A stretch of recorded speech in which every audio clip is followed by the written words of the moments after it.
Good to be with you, English 1301 students. I want to talk to you this afternoon, just a few moments, about your audience analysis. You know that we're going to turn these first drafts of this entire project in on week number 12.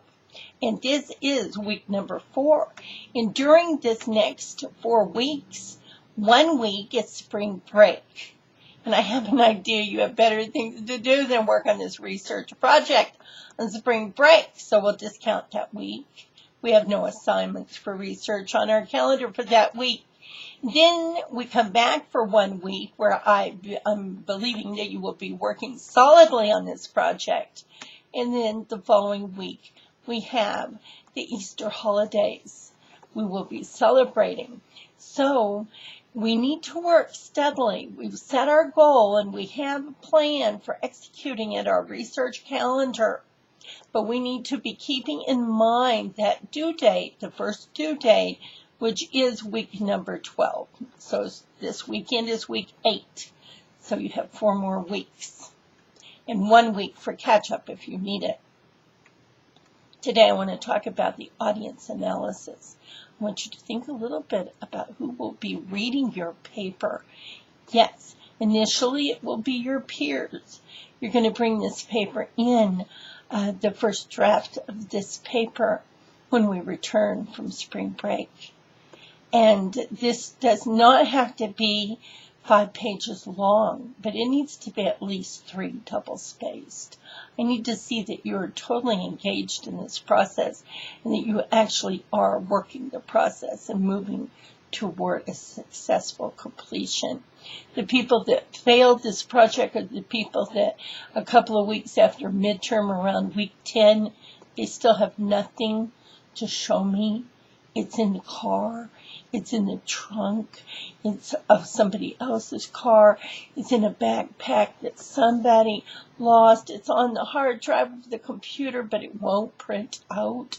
And there are just 1,000 different problems. The dog ate it. It can just be so many worrisome things that happen to those first drafts and those second drafts. But you need to get it into class. You need to get to class with the first draft so that your first initial readers, your peers, the people sitting in the seats to the right and left of you, can take a dispassionate look at your first draft and basically, initially, just tell you, does this first draft make any sense? Is it holding together?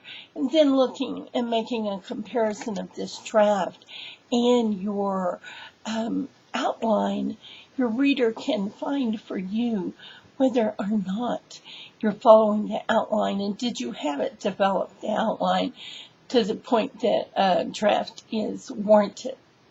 So that is your first audience. I'm really hoping you have a reader before you come to class with the first draft, but it is not assigned that you do so. So you don't have to have others read it before them, but it would help you. The more people that read your paper and give you their thoughts, the better off you will be. Now, one word of caution.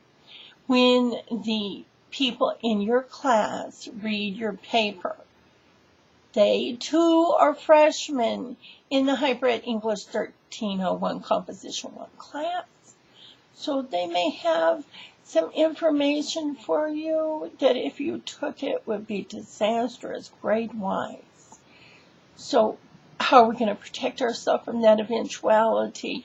After they read your paper and give you their thoughts, then I'm going to read it all the way through. This will be the first time I read your paper, but I will become familiar with it very quickly, with what you're doing and how you're bringing it forward. And I look forward to reading these papers. I know that you've worked long and hard on this effort, and that some of it has been tedious and some of it has been bordering on boredom. So I know that's very hard for young people to bear, but I'm really looking forward to seeing how you're developing your project.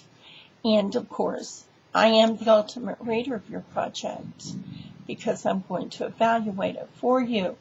not to demonstrate to you that I know more about writing than you do, because I know more about writing than you do, just because I am so much older than every single one of you. I'm old enough to be your grandmother.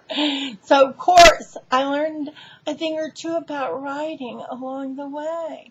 So, it's not that I'm going to mark your paper to in any way evaluate you as a person or even as a writer.